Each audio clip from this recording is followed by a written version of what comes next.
Okay guys, welcome back to the channel. So in this video, I'm going to be running you over how to set up your training to become lean and athletic. So we're going to be running over a series of key steps to help you achieve that lean and athletic physique that everyone wants, but they don't quite know how to achieve. If you're new to the channel, my name is Joe. I run an online coaching company called Athletic Aesthetic, and we specialize in coaching professionals achieve the lean athletic physique whilst managing their routine. So the first step is to establish how many days per week that you can realistically train. Speak to a lot of people that are very excited to get into their training, start following a training program, and they say that they can train every single day of the week. Now, for most people, this is just unrealistic. You want to think about how many days per week you can commit to training on a very, very busy week of work. I think an ideal amount for most people is probably 4 to 5 sessions a week. Now, if you're wanting to achieve that lean and athletic physique that we were talking about before, it's going to come down to a combination of strength training and cardio. The best way to think about the training is the strength training, the resistance training. That's going to be responsible for shaping the way you look, helping you build muscle, helping you build that kind of chiseled physique. And then the cardio, not only is it going to help you improve cardiovascular health, improve overall fitness, but it's going to be a useful tool to expend more energy throughout the week, essentially meaning that you can lean down whilst consuming more calories, which we'll get onto in a second. So as we were saying before, the strength training is going to be responsible for shaping the way you look. So we need to decide how many strength training sessions per week that you want to do.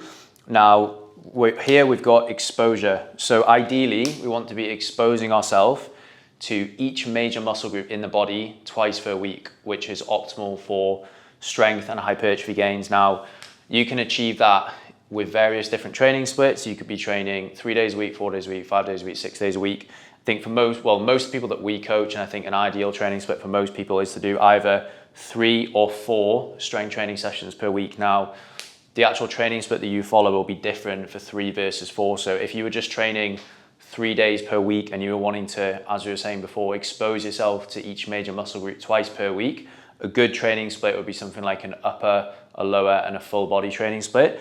If you were doing 4 per week, you could do 2 lower, i.e. 2 leg days and 2 upper body days.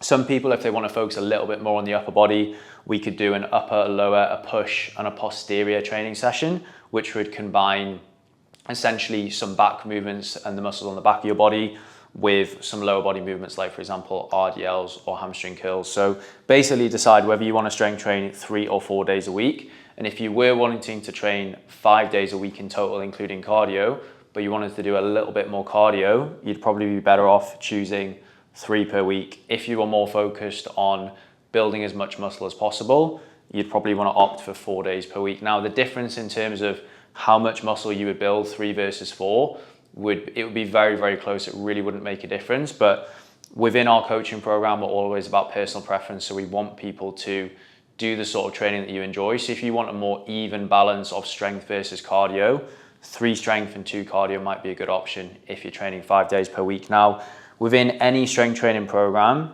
regardless of how many days per week that you're training, you want to be focusing on progressive overload, which I'm sure that you've heard of, which essentially means doing more each week in your strength training program. So either increasing the amount of reps that you're doing, increasing the weight, or a combination of both to increase the total amount of volume.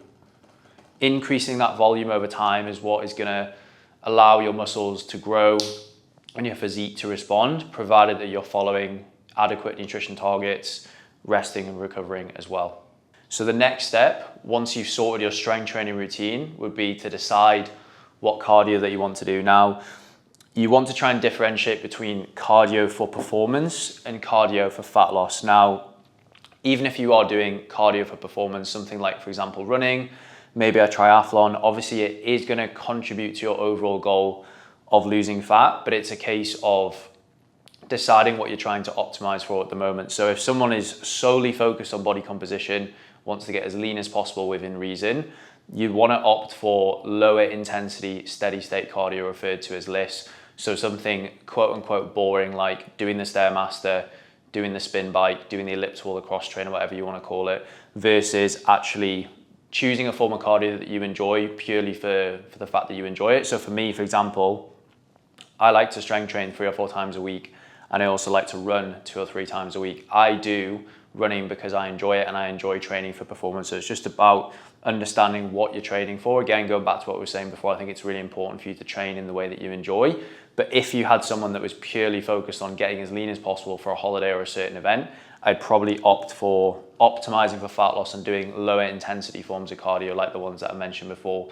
The reason for that is they're going to be less stressful on the body, and a good way to think about it is they're literally just a tool for fat loss, a tool to create extra expenditure and burn calories. And then obviously you would program that accordingly.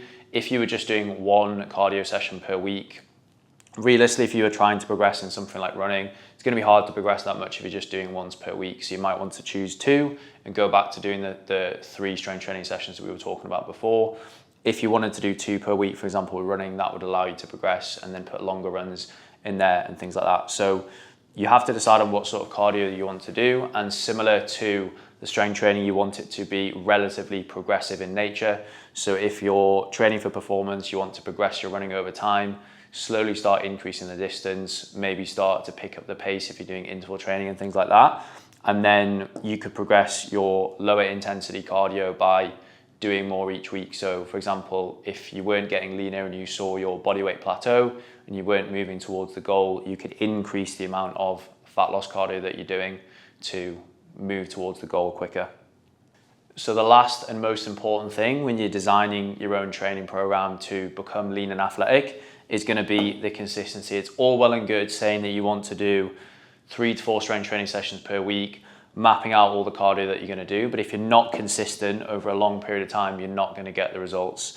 That's the thing that we preach within our coaching program the most is, as I was saying at the start of the video, being realistic with the amount that you can train throughout the entire year, because you don't want to be one of those people that gets into great shape and then loses it. So I hope you enjoyed the video. Hope you found it valuable. If you'd like to find out more about our coaching, you can hit the inquiry link below in the description of the video, and then you can eventually book in for a call with myself to discuss coaching.